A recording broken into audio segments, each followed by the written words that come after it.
Bismillahirrahmanirrahim. Assalamualaikum warahmatullahi wabarakatuh. Selamat pagi menjelang siang Bapak Ibu semuanya. Hari ini saya akan mempresentasikan mengenai modul 6 tentang rencana pelaksanaan layanan. Oke, saya akan tampilkan untuk Bapak Ibu semuanya. Sudah terlihat di layar Bapak Ibu sekalian mengenai pembuatan rencana pelaksanaan layanan. Nah, sebelum itu, marilah kita lihat dulu ice breaking pada hari ini tentang warna.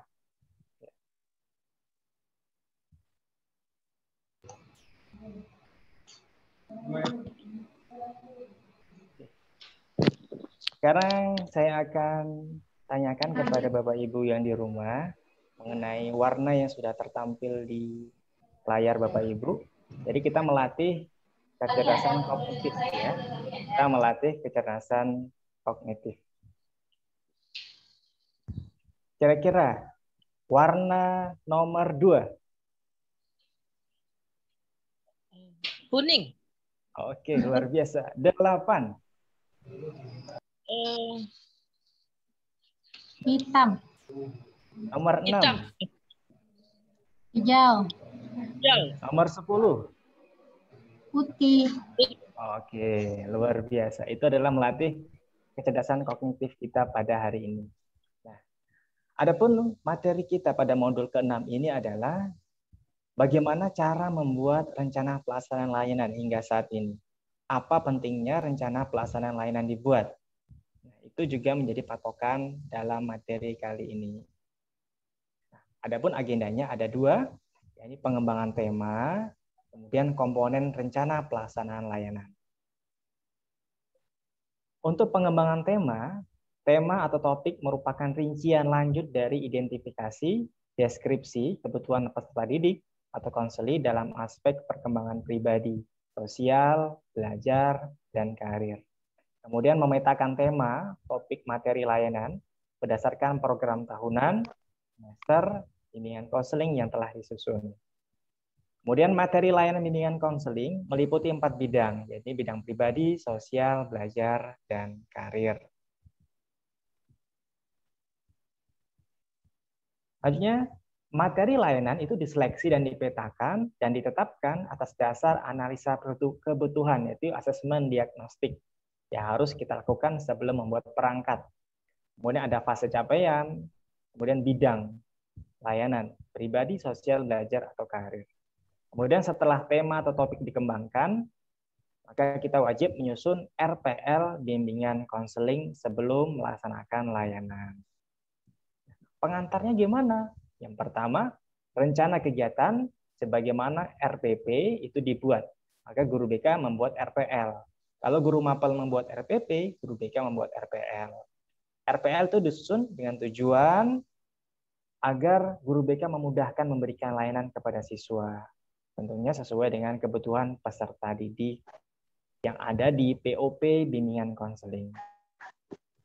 Penulisan RPL itu dilakukan secara efektif dan efisien, memudahkan guru. Tekniknya gimana? Teknik bisa kita rancang dengan sebaik mungkin. Bisa informasi, orientasi, bimbingan klasikal, dan lain sebagainya. Kemudian, komponen rencana pelaksanaan layanan. Guru dapat bebas memilih, membuat, menggunakan, dan mengembangkan format RPL, RPP. Begitu juga dengan guru BK. RPL disusun terdiri dari 3 komponen. Yang pertama tujuan. Tujuannya harus jelas. Tujuan layanan dikembangkan dari capaian pelayanan yang terdiri dari 3 tataran internalisasi tujuan dan dirumuskan dengan kalimat yang mudah dipahami. Kemudian aktivitas berisi kegiatan aktif peserta didik selama dalam kegiatan layanan. Aktivitas dapat berisi metode kegiatan, materi, waktu pelaksanaan, media yang digunakan, serta tahapan pelaksanaan. Itu aktivitas. Jadi ada pembukaan, inti, dan penutup. Penilaian layanan. Nah, penilaian layanan ini terdiri dari proses dan hasil. Jadi dievaluasilah prosesnya. Apakah anak-anak itu antusias, tidak antusias, atau bagaimana. Hasilnya juga dianalisis. Anak itu paham atau tidak materi layanan yang kita berikan.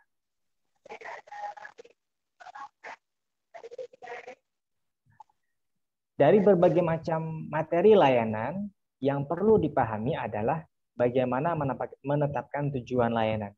Tujuan layanan ini disesuaikan dengan tugas perkembangan peserta didik. Dan kita juga harus menyesuaikan dengan kata kerja operasional. Kata kerja operasional yang kita gunakan bisa menyesuaikan dengan taksonomi Bloom. Ada C1, C2, C3, C4, C5, dan C6. Dan juga ada afektif 1, afektif 2, afektif 3, afektif 4. Juga ada psikomotor 1, psikomotor 2, psikomotor 3, dan psikomotor 4.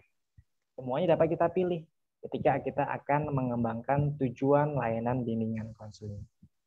Nah, dalam aktivitas juga begitu. Ketika daring, kita sering menggunakan seperti saat ini. Kita menggunakan Zoom Meeting, Google Meeting, dan lain sebagainya. Untuk penilaian, kalau seandainya daring, kita bisa menggunakan Google Form. Nanti kita bagikan linknya kepada peserta didik, dan peserta didik menjawab yang ada di Google Form. Sehingga jawaban secara otomatis dapat terhimpun di satu folder bagi guru peserta, guru bimbingan konseling. Nah, dari berbagai macam hal itu, wajib kita kembangkan adalah bidangnya, bidang pribadi, sosial, belajar. Jadi, ketika kita membuat RPL, itu tidak harus baku, tapi boleh dikembangkan. Sangat boleh dikembangkan. Karena dengan begitu, maka materi akan mendapat banyak informasi. Dapat dibuat sekreatif mungkin. Karena dengan kreatif seorang guru, maka rencana pelaksanaan layanan dapat dengan mudah dipahami oleh peserta didik. Karena dalam RPL itu ada tujuan layanan, aktivitas dari awal hingga akhir. Bahkan guru memotivasi pun itu dapat dimasukkan ke dalam aktivitas layanan.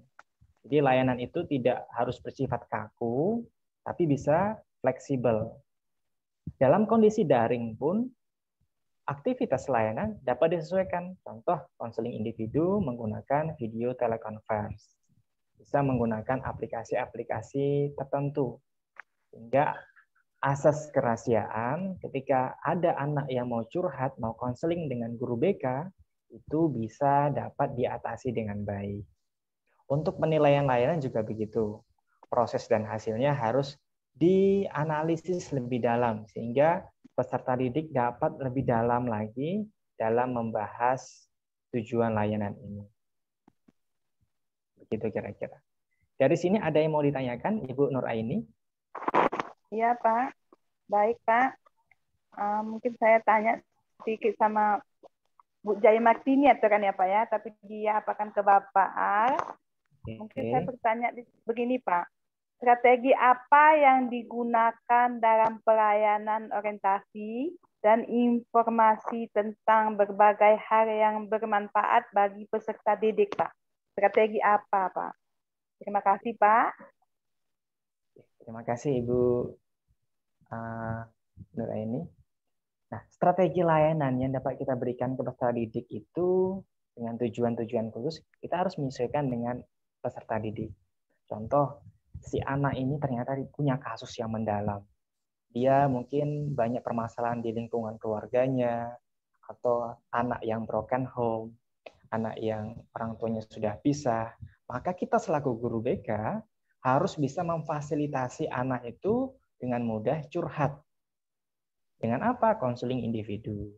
Kalau seandainya anak itu sudah dekat dengan kita, maka masalah-masalah yang ada pada diri siswa dapat dibantu untuk diatasi. Betul kata Ibu Nuraini tadi, membantu anak sesuai dengan strategi layanannya. Contoh, ada siswa yang terlambat masuk sekolah, 9 orang. Kalau kita gabung dengan satu kelas, mungkin ada kelas itu yang baik, yang nggak terlambat. Maka strategi layanannya bisa melakukan dengan konseling kelompok. Kita kumpulkan anak-anak yang bermasalah itu. Anak-anak yang terlambat 9 orang kita kumpulkan, kita dalami masalahnya satu persatu. Kamu bagaimana terlambat? Kenapa? Alasannya kenapa? Dan begini begitu. Jadi latar belakang kita gali sehingga anak itu bisa merubah pola pikirnya, dan harapan bagi guru BK anak tersebut tidak terlambat kembali. Terus bagaimana dengan anak-anak yang lainnya yang tidak terlambat? Apakah tidak diberikan layanan? Maka jawabannya tetap diberikan layanan. Caranya apa? Caranya dengan melakukan bimbingan klasikal. Kita kumpulkan dalam kelas, kita berikan pemahaman-pemahaman, disiplin, kemudian tanggung jawab, bahwasanya seorang pelajar harus bisa mengatur waktu, bukan diatur waktu. Dan dengan begitu, kita sebagai guru BK dapat melaksanakan pembelajaran atau layanan dengan baik. Contoh kasus, ada peserta didik atau anak yang menganggap guru BK-nya sebagai polisi sekolah. Wah, takutlah dengan guru Ibu A, takutlah dengan Pak A, takut rambutnya kena pitak, takut ditangkap nanti ini itunya, gelangnya, kalungnya. Kalau seandainya itu mendidik, tidak masalah. Bukan berarti guru BK nggak boleh menerapkan disiplin. Boleh, sangat harus menerapkan disiplin, dan itu tetap dengan batasan-batasannya. Yang tidak diperbolehkan adalah menghukum. Menghukum di luar kenalaran. Di luar kenalaran itu maksudnya sudah menggunakan kekerasan, seperti halnya fisik, bahkan menyakiti psikis, perasaan, itu yang tidak diperkenankan. Tapi kalau untuk tujuan pendidikan itu sangat-sangat diperbolehkan. Tidak harus menunggu kesiswaan datang baru diproses anaknya. Guru BK saat kita sedang, itu namanya adalah layanan responsif. Kita memberikan pembinaan, bisa kolaborasi dengan wali kelas, dengan pendalaman peserta didik. Mungkin itu yang bisa dijawab oleh Ibu Nuraini. Terima kasih banyak untuk Ibu Nuraini sudah memberikan pertanyaan. Sama-sama Pak, jawabannya cukup memuaskan. Terima kasih Pak Ar. Baiklah, untuk Bapak Ibu sekalian, kita ketahui untuk modul 6 ini tentang komponen rencana pelaksana layanan nanti dilakukan secara diskusi kita secara kelompok 1, kelompok 2, 3, dan 4 saling berdiskusi dan mengeluarkan pendapatnya satu sama lain sehingga nanti kita saling terbuka sharing bagaimana cara membuat RPL ini antara sekolah A dengan sekolah B tentu berbeda, sekolah C dengan sekolah D tentu berbeda. Jadi kita kembangkan. Tidak ada sini yang salah, semuanya benar. Asal kita mau bergerak menuju kebaikan.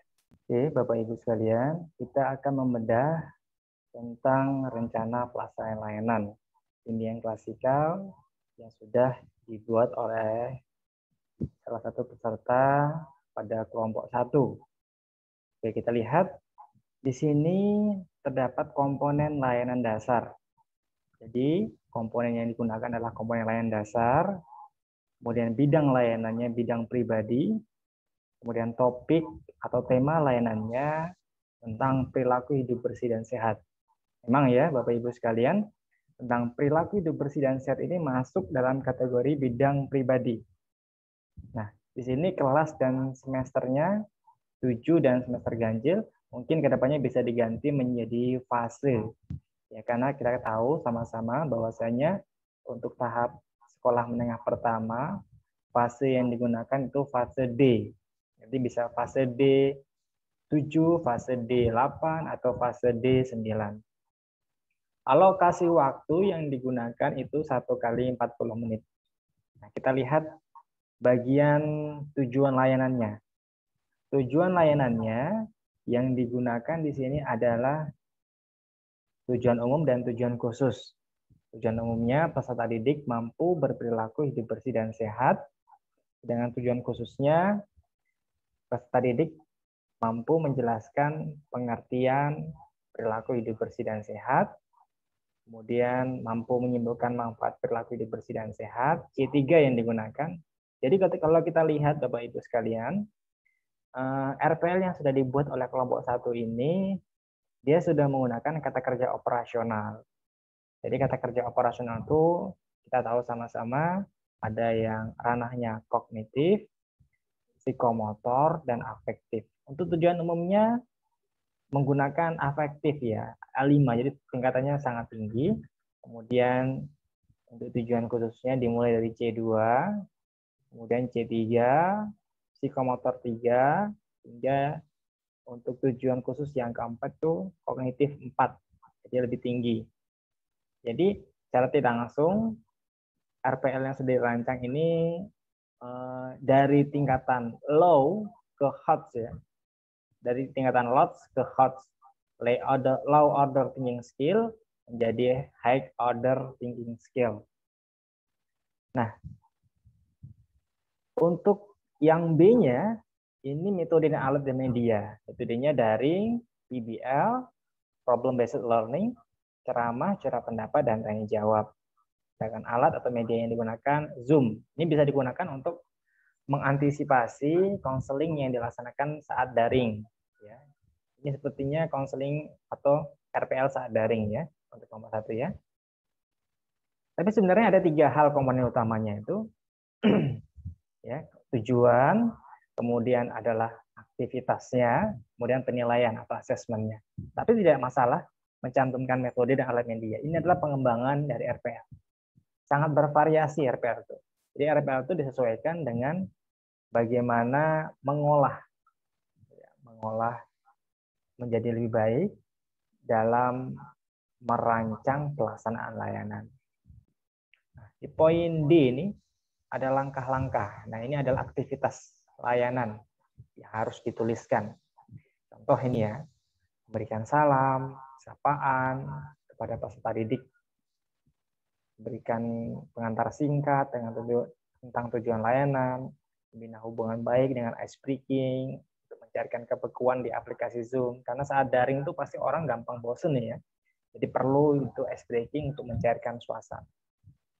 Tahap intinya sudah bagus, sudah dituliskan, media slide PowerPoint, kemudian berdialog interaktif, menampilkan video, bagus ini perilaku bersih dan sehat, mengajak curah pendapat, mengamati, dan lain sebagainya.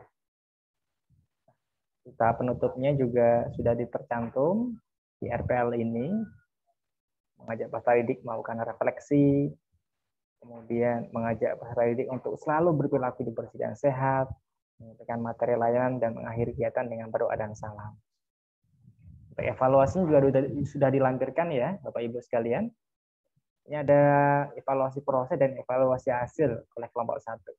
Ini adalah asesmen proses ya. Berarti asesmen proses itu asesmen yang diisi oleh guru. Karena pada dasarnya proses adalah pengamatan ya. Pengamatan yang dilakukan guru kepada peserta didik. Ini ada nama siswanya inisialnya 1 sampai 25 peserta didik.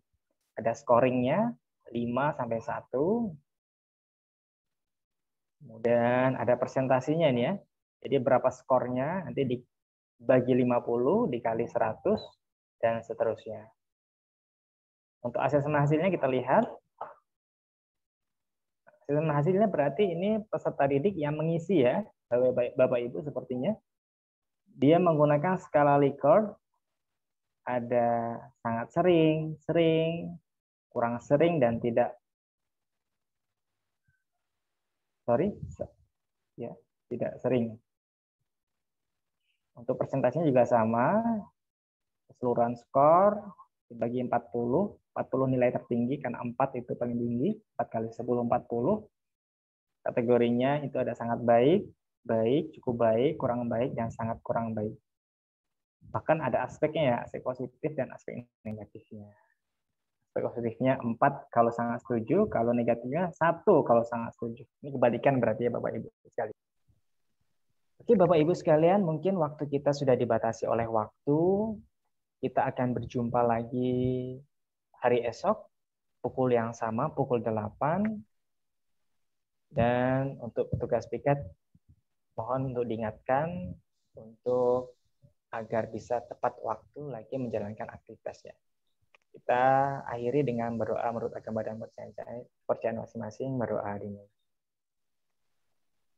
Berdoa selesai. Terima kasih Bapak Ibu sekalian. Saya akhiri. Assalamualaikum warahmatullahi wabarakatuh. Waalaikumsalam warahmatullahi wabarakatuh.